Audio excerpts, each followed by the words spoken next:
The State League Show, here we are, Big Sexy here, rocking the Giants colours, of course, because we've got the Iceman, Simon Eissens, with us. It's the State League Show. It's about to start right now. Santa Maria! It's the State League Show with Singy and Big Sexy. Get out the rye bread and mustard this time, Grandma, because the State League Show starts right now. Ladies and gentlemen, welcome to another episode of the State League Show. My name is Big Sexy, and Singy's not here. He's still on holidays, unless this is Singy no. after a European holiday. Yeah, this is 2 months of marriage. Singy as you can get, mate. He's going to love that. We've got Simon Eissens, of course, the Iceman, and I did mention it. Everyone knows my love for Wanneroo, of course. You know, it's just one of the most discussed topics outside of the podcast. Everyone says, Sexy, why do you play for Morley if you love Wanneroo so much? So I thought I'd rock the Giants shirt today. Which is closer? Technically in distance. I mean, you minutes from the nest. They're both quite actually achievable, yeah. They're very achievable. The nest is there, but also Perth's quite close too. So, hey, you never know. 15 minutes from everybody in Perth. A third bombshell has entered the villa. How are you, mate? This is your podcast debut. How are you feeling? Good. Of all the things I've done, I've never done a podcast before, which is interesting. So it's a conversation piece, like you said, mate. It's good to be on. I mean, obviously there's future things for the State League Show, and I watch it religiously, and the drop-ins are all really good. But it's good to see that you're bringing in, or you've brought in other guests. Like, it's not that Singy is amazing to listen to. Yeah. You can leave that in there because I do think he's great to listen to. No, he's terrible. One of the best baseball brains. Terrible to listen to. He's genuinely a baseball brain.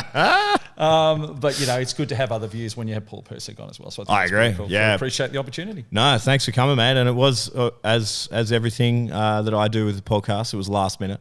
And I was actually going to cancel. So sorry, guys. I was like, you know what? I can't do it this week. And then I thought to myself, the Iceman will step up. And I'm glad you did, mate, because this is going to be a bit of fun. A big round of baseball to talk about last weekend. Lots of things happening. Of course, we had Southie on, the Canteen Review guy. We do have another Canteen Review coming up very shortly, midway through this episode. But he might have suggested some things in the picks last week, some faux picks of Singy's that might have come true, but we'll get into that in a little bit. Really quickly, I do want to thank, of course, at Hydration Station Perth for supporting the show. There's been a little bit of banter. Southie might have collected himself a little stubby cooler in the comments section on one of our posts. He's out there looking for freebies. That's unusual with a tongue in my cheek about this big. Yeah, I'm happy for him. I'm rooting for him.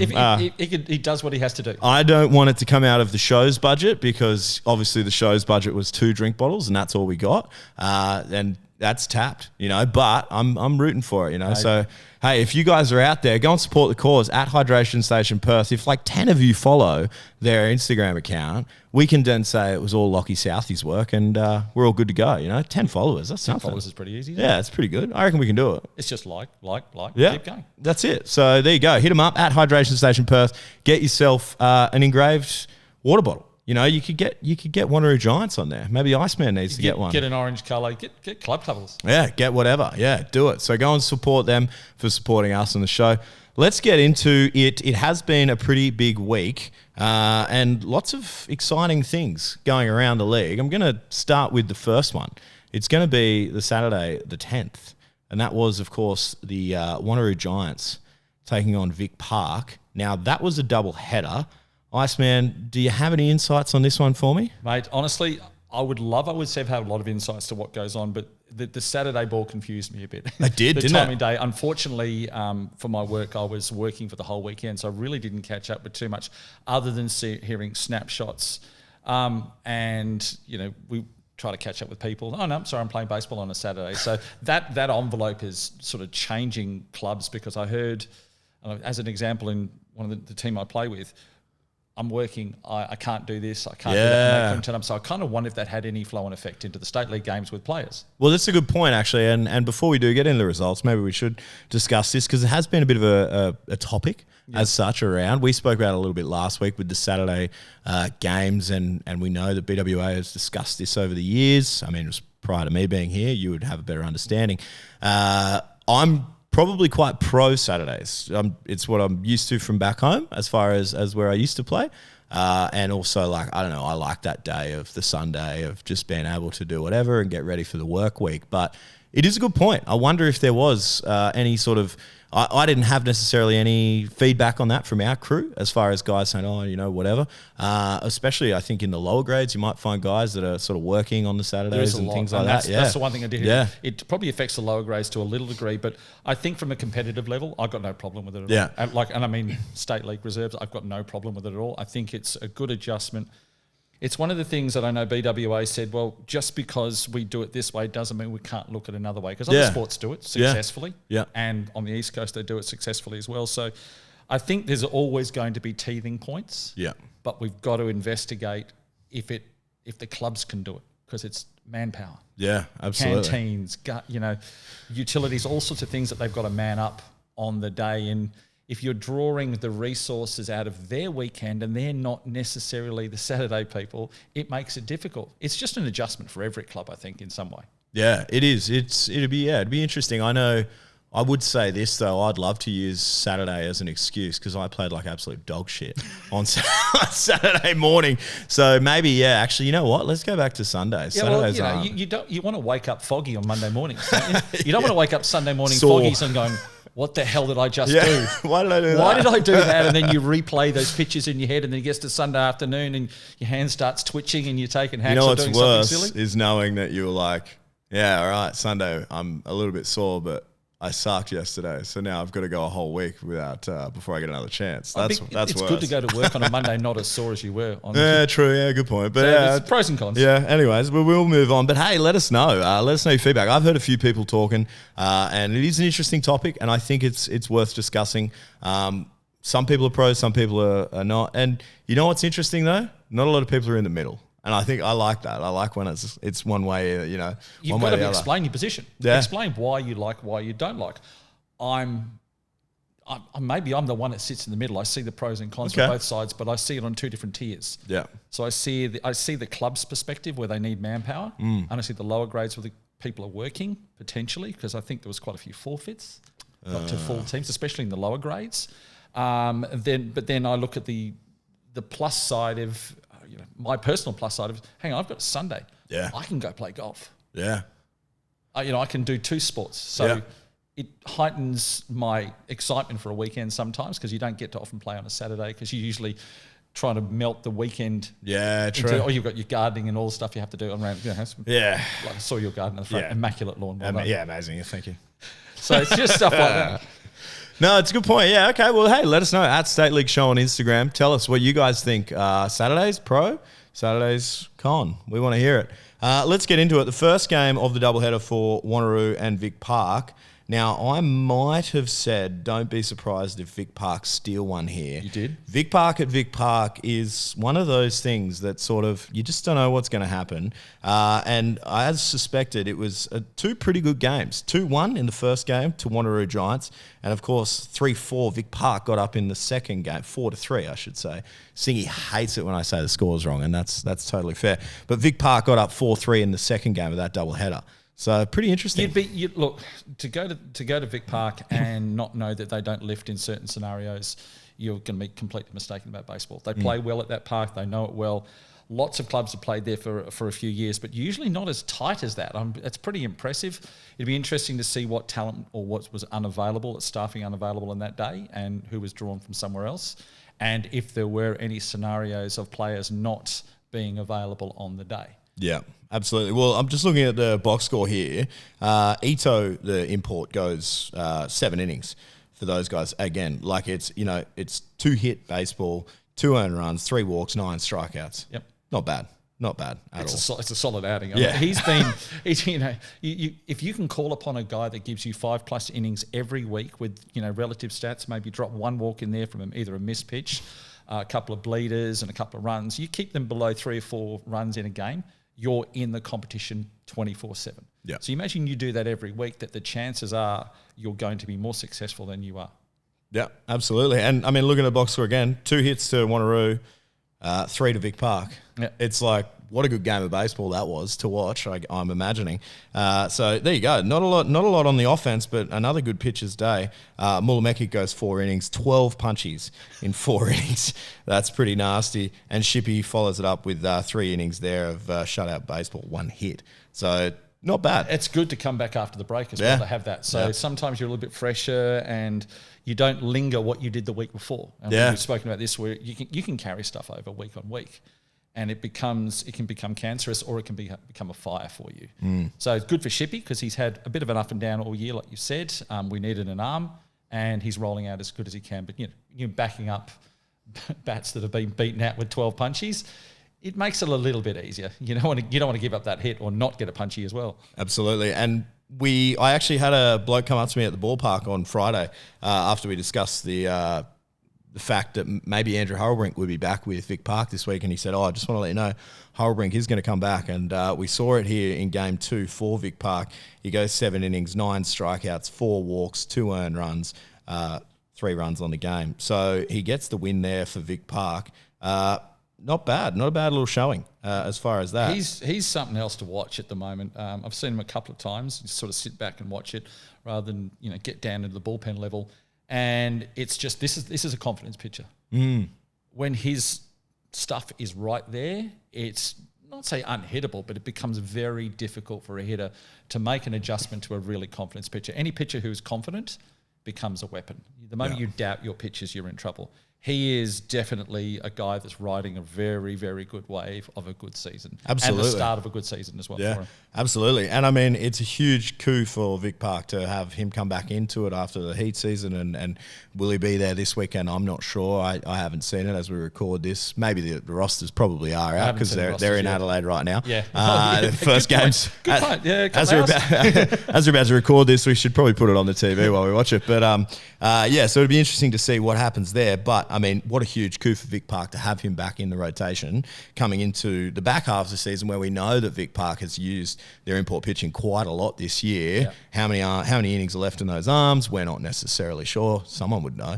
But hey, it's pretty good timing for Hurlbrink to come back with. In saying that, I was saying that you can do 5 innings if you can get 5, 6, 7. He was doing 7 innings most weeks. He's doing complete games. Now, yes, he's conditioned to do that, but are you conditioned in this weather? We've had some roller coaster of a Christmas time, and that can drain you at the best of times. So hopefully, if it gets hotter and hotter, he may not be able to go. He'd get to 5, but you want him for 6 and 7 because then you've got to worry about what's in your pen. Yeah, absolutely. Well, there you go. So Vic Park stole 1 there against Wanneroo. So that's pretty exciting for those guys as well. Let's move on to Kareen. Kareen and Swans, they had a doubleheader as well. First game for Kareen, 8-3, and the second game goes to Swans, 12-2. So a few little splits here we're starting to see, and interesting for Kareen. I mean, for them to go, and no, not discrediting Swans, we know they're a very good team, but again, this is sort of one of those double headers for Kareen that you'd like to think that they could go and pick up 2 games. Yeah. Right. And I know Swans are Singy's team, or they were one of his teams there for a minute. He swapped and changed a fair few. I don't know if he's still on Rocco. Who knows? We'll get to them in a minute. But for Kareen, sort of the way that they positioned themselves in the first half, you'd think this would be a great opportunity to go and get 2 games. Not the case. It was 10-8, so now it's 11-9 in that split for them. It was the Team Spencer game as well. So it was a Team Spencer series, which was. So, and that's usually a rise to the occasion thing. So it was interesting today. Singy said this, which proves I do listen. You've said the same thing, which is the same to listen. You've got to win those games that are expected to win. And that's a double that they should have won. Yeah. Now, that's the beauty of baseball though, isn't it? Yeah. That's the beauty of where players can lift and rise to an occasion when it's needed. And it's not that you're trying to defeat the cause, in this case, the Team Spencer cause, but they would want to lift themselves after a performance of getting beaten. So beware the wounded beast. Absolutely. Connor Lowry goes 6 innings there for Kareen. 6 hits, couple of walks, 6 punchies. One of those days, and what a guy to do it. And Marin comes in to close it out for them. I'm just looking through the hits here. A little bit of production out of the bottom half of the lineup here for Kareen.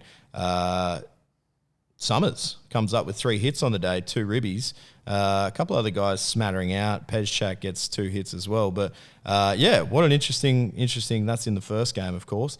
Moving on to the second game, as we said, Swans. It was all Swans, 12-2. So pretty exciting. The confidence of there is like I said, and probably the telling point for that game was if the bottom half realises they've got the confidence to hit, they'll take it to game 2. Yeah. And if the top half starts hitting, then you've got all of a sudden a whole lineup that's starting to hit the ball.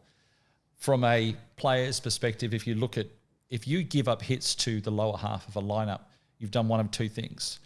They've just swung at the first pitch they've seen, made contact, let the stats the percentages take care of itself.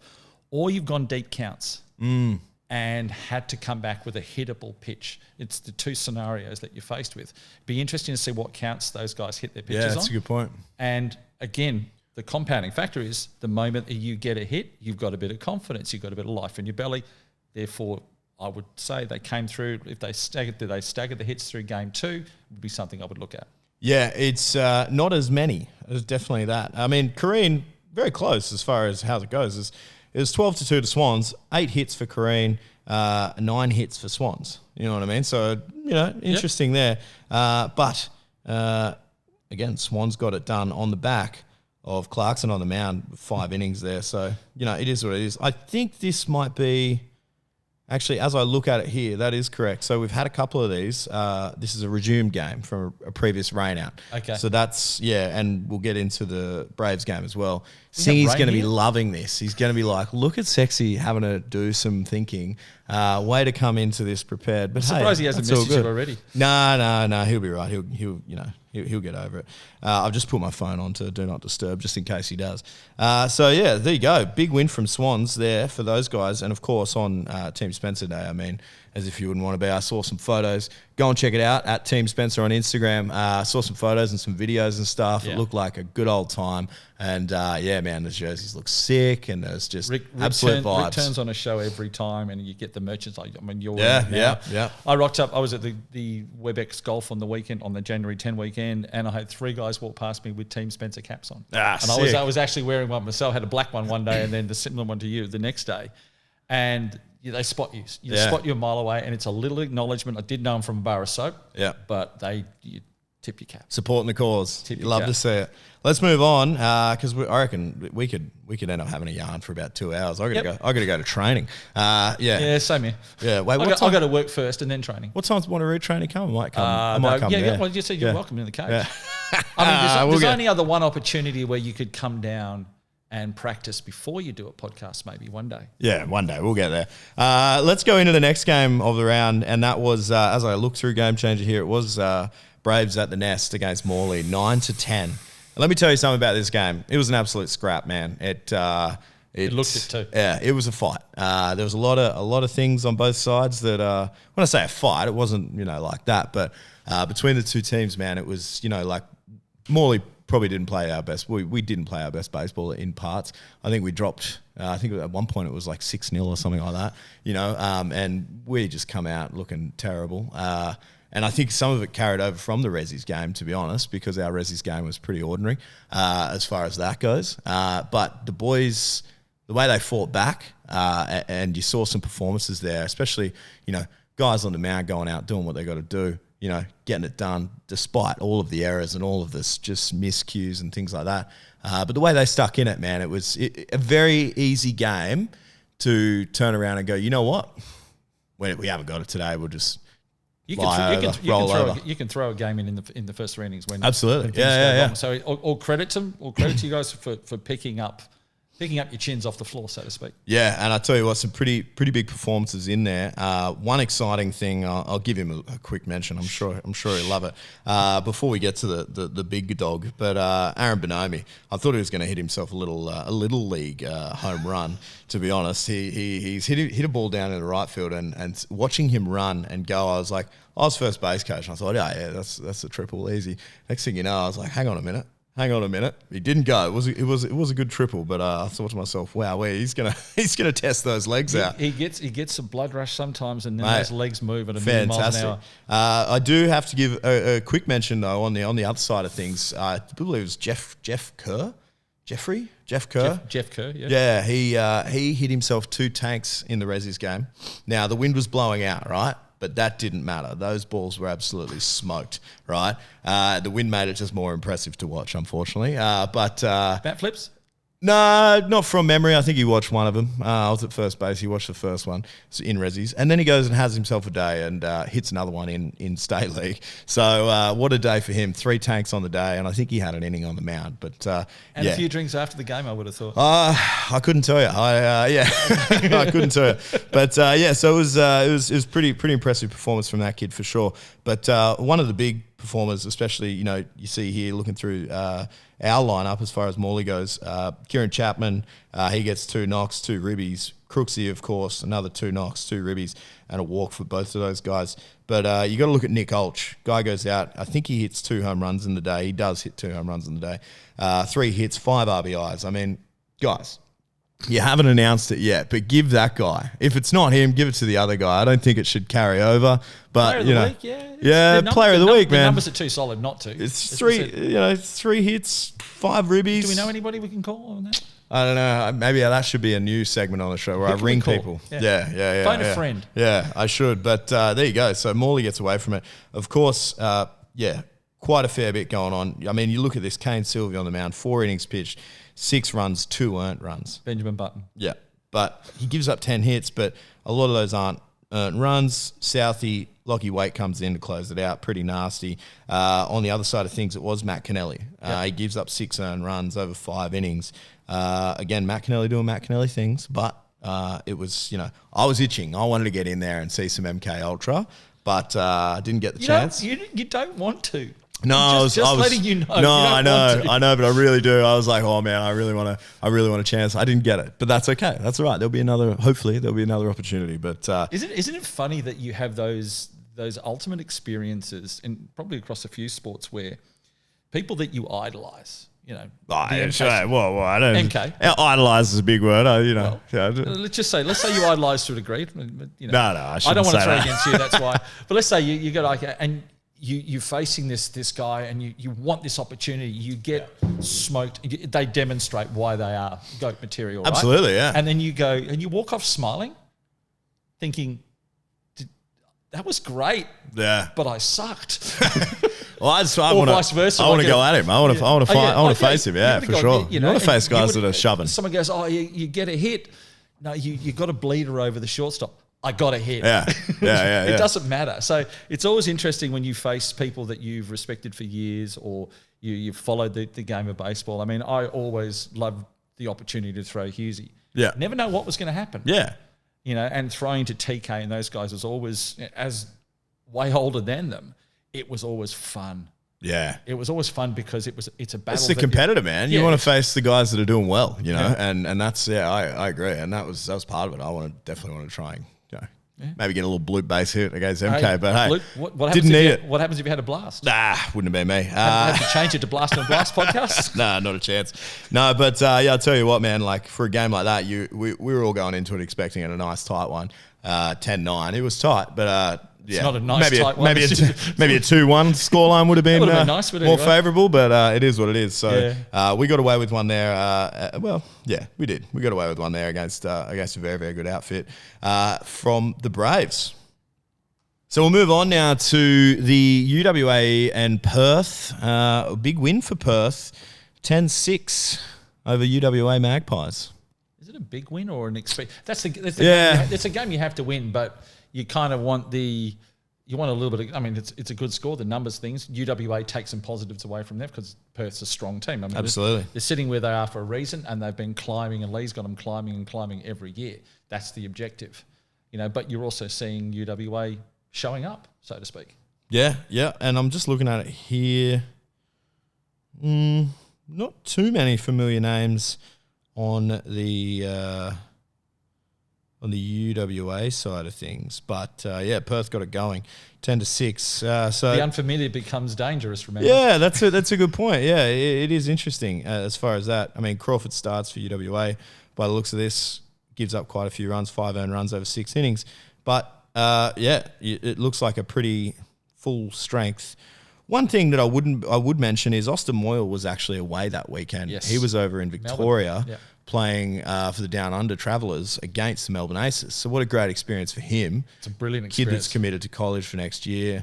And, hey, it didn't matter because Perth got up 10-6 in that one and then 5-0 the next day against UWA again. So good couple of wins there for Perth. This is the changing the dynamics of state league baseball, in which you've got college ball players not necessarily being eligible, but looking at opportunities to saying, okay, well, this is my next step. State league not necessarily is. I have to take a sort of time out there to do what's best for me, so players are dropping out. Does it elevate that class of senior league, big league players that are sitting in clubs? Because they're the future. Yeah. Mate, there are Olympians. When you think about this, 2032. It's really, There are Olympians. Iceman hits us with the quote. They are, that's a good point. Those guys are Olympians now. So, if any Olympian, you talk to any Olympian that's been into that space, you don't play for 1 or 2 years. You play for 4 or 5 years for 1 year. Yeah. That's what you get to. And it's a bit of a cyclic sport in that space, and you've got to stay consistent, stay better, and get everything else. The grounding that I would say to any under 16, 18 kid right now that's got an opportunity to play state league, to sit on a bench, to learn, to get that one inning in. Like we grew up with that, right? Yeah. Do it. I'm sorry, parents, and I'll look you straight in the eye and say this. Your dinner can wait while your child sits on a bench to learn how to play a game of baseball, because when they put on that Australian uniform in 2032, I want you to look back and remember where it starts from. I mean, I know it's a little bit preaching, but that's in sincerity what it has to be. I agree. I couldn't agree more. I was very fortunate when I was a junior to sit on. I sat on a crate of balls for a year, basically learning under names that you might remember, like the Gaines and the Buckleys and the Youngberries over east. And mate, I wouldn't have. Looking back, I wouldn't trade it for a thing. You know what I mean? Like, and it is what it is. So yeah, I mean, for kids especially, I get jealous in a way seeing some of these kids, the access to the players and the caliber of guys that you've got. I mean, obviously, I'm talking about the club that I'm at, but I'm sure each club has that as well, has access to that, So for these kids to see those guys and actually, be able to, it's like, oh man, like you need to brain, like just sponge this in, it's kids. One of these things. It's one of the things that as a parent of a player, of my son, a former player, they don't want to sit on a bench. They don't want to sit there and take their whole day. And I respect that because there is a life outside of it and life's changes. But they want to be the people that are out there. So where do the sacrifices come from? Yeah. So the sacrifices go to the eternal trainings. Like I know every parent who has taken their kid to training, the moment that kid gets a car, it's the most horrible feeling as a parent. You actually feel lost. Yeah. I'm supposed to go to training 4 nights a week. Yeah. Twice for myself and twice for my kids. That's a good point, actually, yeah. It's little things like that, and it's the journey that goes along. So, and I know some parents who do, probably one of the greater examples for me, and a close friend of Jason Hewitt and Jai Hewitt in that space. I remember talking to Jason, like he doesn't go to training or didn't go to training as much, but he still goes to games. But there's little gaps missing that you have. So as a parent, acknowledge that it's a long haul. Yeah. Now, this was a long haul just to play the game of baseball. But now there's an end goal here. Yeah. 32. Yeah. That's where your head has to be at. Yeah. That's hitting us. Yeah, man, I love it. Let's just screw the rest of the episode. Let's just talk about that. No, I like it. It's an interesting point. I actually hadn't thought about that. Like they are our future, right? Yep. So it's really interesting. We'll move on here as well. There are some Sunday games here that we probably haven't discussed. Playing a Sunday as well? Yeah, there was. Weird. Would have been weird. It's strange. But so South Perth versus Rocco on the Saturday. They went down to Rocco 8-2. So Rocco, sorry, I made that sound really weird. Rocco won that game 8-2. My apologies. My head's in it. Perth lost 2-8. Yeah, yeah. Help singing out there. Either or, yeah. So big win there for Rocco. I'll be interested to see in a minute here once we have a quick look at the standings where they sort of wash out in all of this because there has been a few changes and we'll look at that shortly. But Rocco get up in that game and then South Perth come out and take a resumed game against Braves. Now, no offense, but no one saw this coming. Maybe Singy's faux pas pick was, but and the stat cat, you know what? Now the stat cat is going to absolutely give that pick to Singy, and it's backfired in my face. But that's all right. It happens. You know, you're related. You get 10 opportunities. You got 3 hits. You can miss 7 times in there and still be successful if you think of logic. But ultimately, what it doesn't show is it was at Perth. Yeah, that's strange. And that's you watch the videos and. Hey, a game's a game. It swings and roundabouts. Again, the funny time of the year, though, remember? Yeah. It is just coming back in. Have they got all the talent there? Were the players on song? Clearly, I think we talk about one guy who just, unfortunately, you can't give away, like Singy, and I'm not like him, but you can't give away walks. I'm very unfortunate there, especially in that regard. I think you'll find, and I will pull it up, but walks did kill the Braves in that game. Very unfortunate for Hatcho. He had a bit of a rough one there against South Perth. And looking at the box score itself, you see it's 2 hits for South Perth, 3 hits for Braves. It was a shortened game, given that it was a resumed one. But South Perth come up with the win, 7-4. Quite a few walks there, and across both pitches there for the Braves. So that's unfortunate. That's one that you'd want to forget and just hey, it happened. It is what it is. You can't change it now. So let's keep going. You've got to lose before you can win. Yeah, it's one of those really horrible and full of analogies today. But you've got to lose and learn how to lose to be able to get better. It's a tough weekend there for Braves. I mean, taking the 2 losses. Obviously, Saturday was what it was. It was a nail biter back and forth. But then to go out and have that, it's not great. And, it is what it is. That's baseball sometimes, unfortunately. So as we move across to the standings now, you do see, obviously, Singy being a big win percentage guy. What are you? Are you a games behind or a win percentage guy? I'm not a win percentage guy. I'm games behind. Yeah, my man. Yeah, I'm sorry. I'm there because it's not that it's not an unreal number, but percentages are percentages. Yeah. So what are you in favour of? Hitting 299 or in favour of hitting 300? Yeah, well, yeah.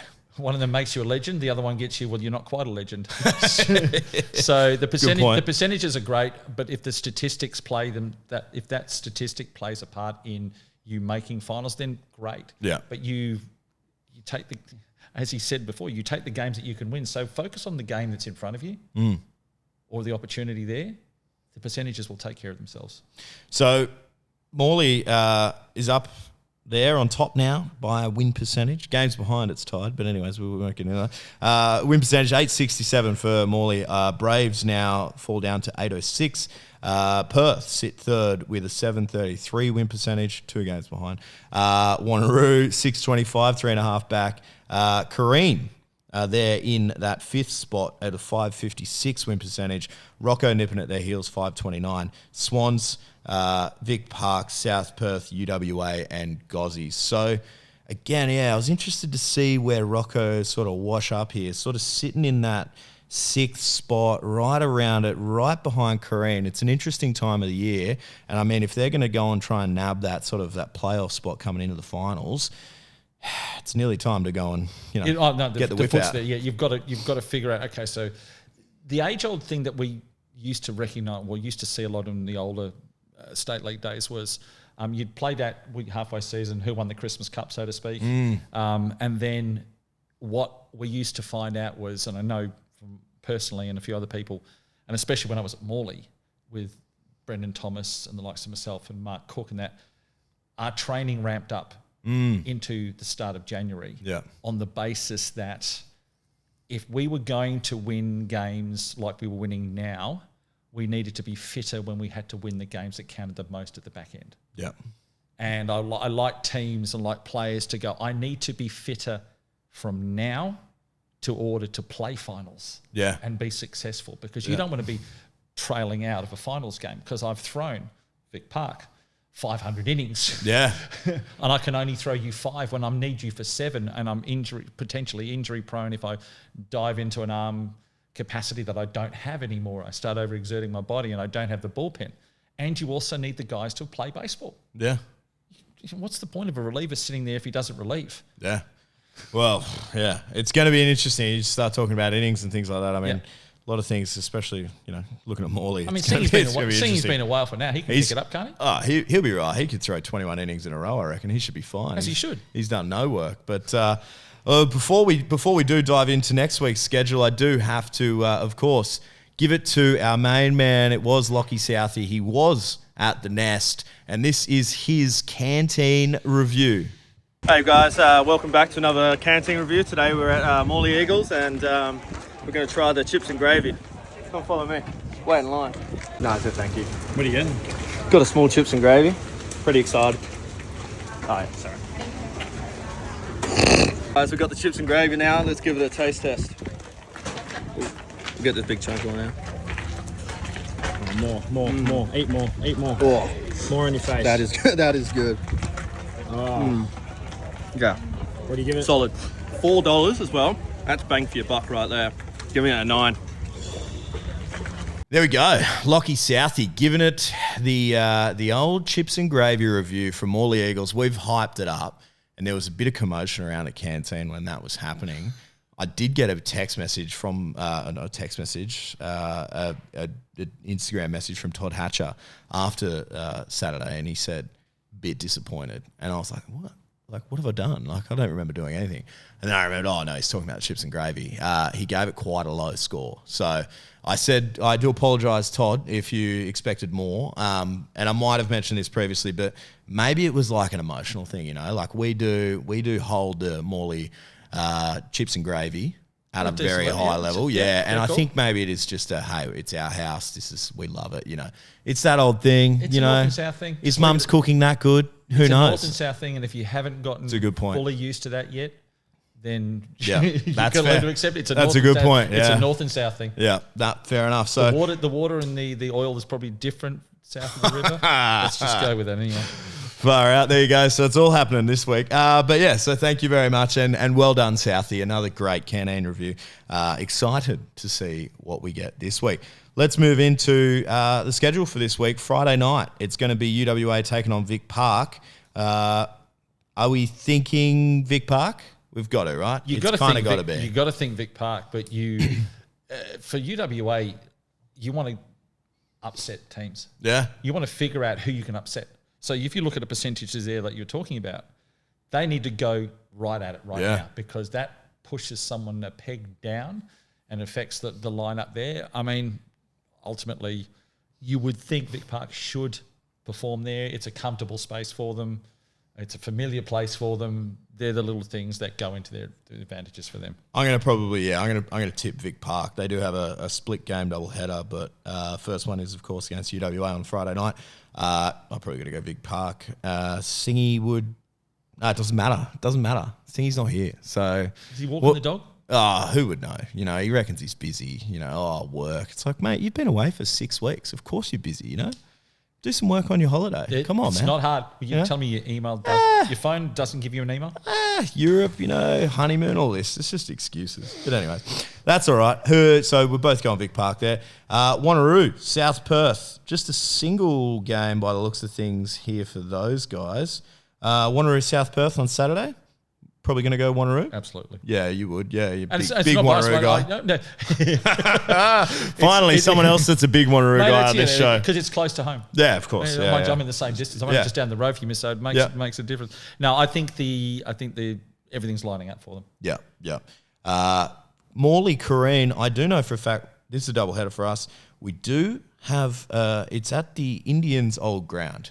Kevin Langdon Field. Yep. Yes, and funnily enough, I was for my job. I was driving around, and I got a detour. It was like a fate thing, right? I was over that way, and they took me past, and I was like, "Hang on a minute, this is near where the field is." And I drove past it. I was like, "Here we go, all right." So I'd never been there, right? For me, I was like, "Okay, cool." Saw the old Indian sign, so I'm pretty excited about that. I know Bodie and I were talking about it, and I was like, "Hey, man, game time with splits and normal game times." That will be interesting, right? 12:30.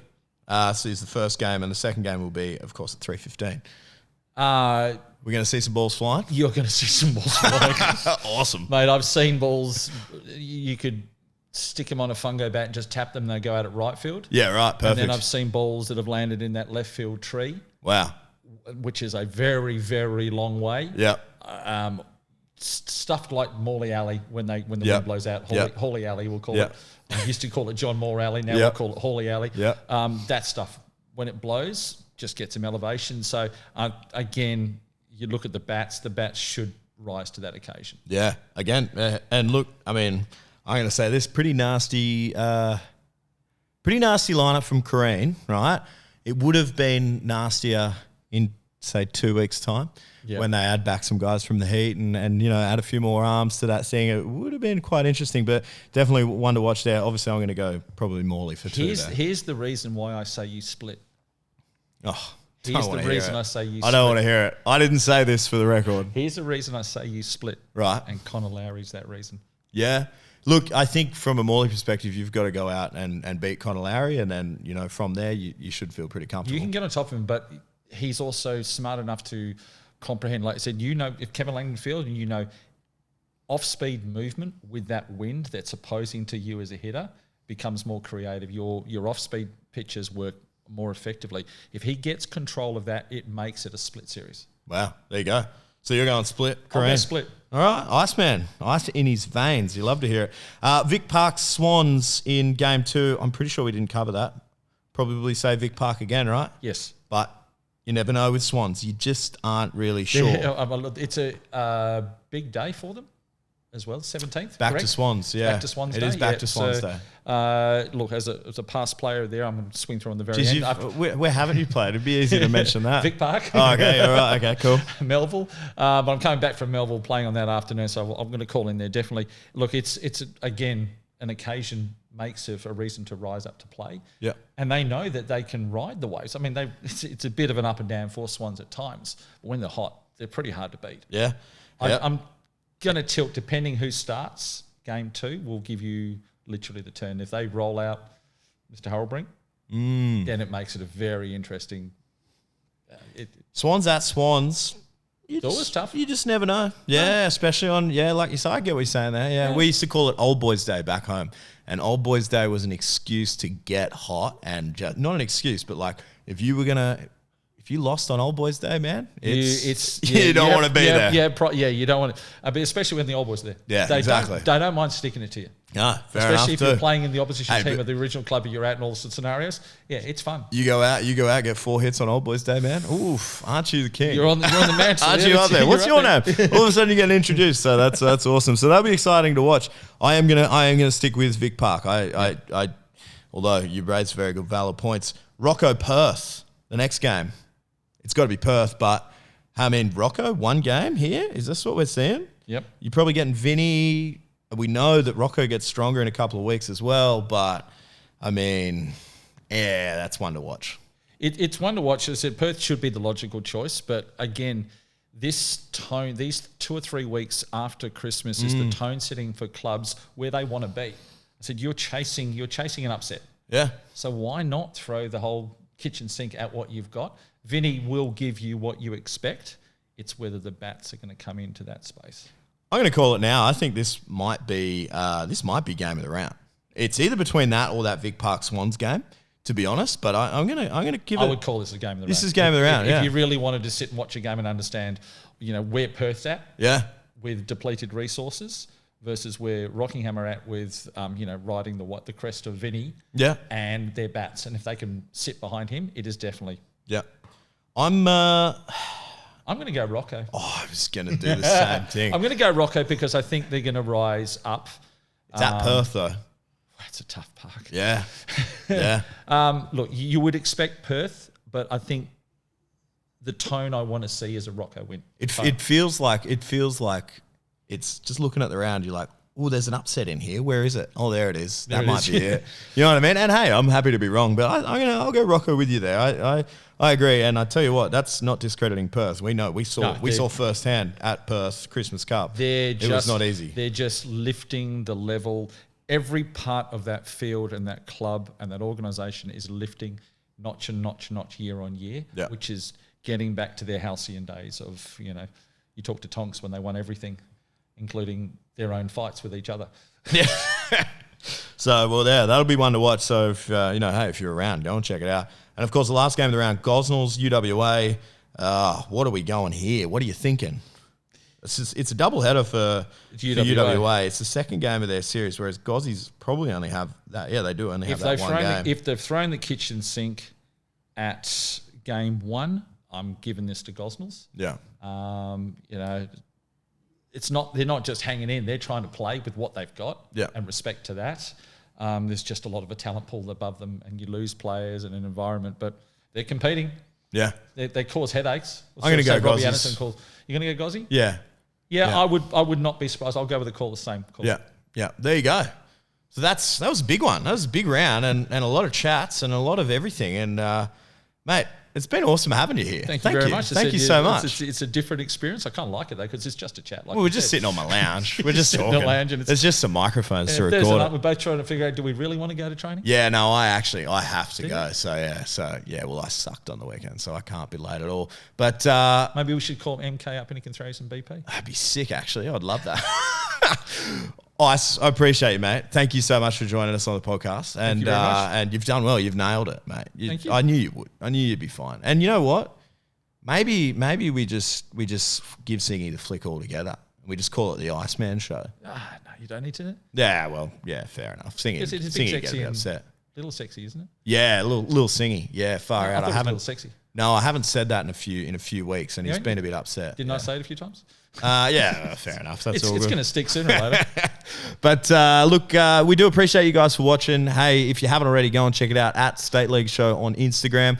Go and support the sponsors. Go and check out at Hydration Station Perth. We've got Hester Sports brand up there as well.